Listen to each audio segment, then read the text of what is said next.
Nak tanya, kalau dapat tawaran tu dah confirm dapat ke ataupun nanti dia akan panggil untuk buat ujian dan dia akan pilih lagi. Okey, ini adalah berkaitan dengan tawaran program institusi TVET kepada anda, terutama sekarang ni adalah fasa untuk anda menerima tawaran daripada institusi TVET, terutamanya di UP_TVET bahagian perdana.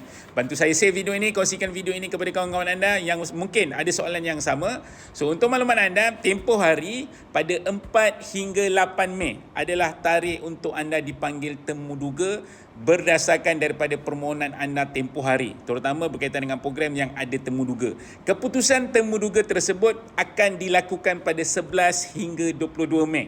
So, maka ketika anda menerima tawaran daripada institusi pada 11 hingga 22 Mei, sekiranya anda nak confirmkan anda bersetuju dengan tawaran tersebut, pada 25 Mei adalah hari untuk anda setuju terima. Once anda klik setuju terima program yang anda nak, confirm anda dapat program tersebut. Bergantung kepada jumlah kapasiti juga.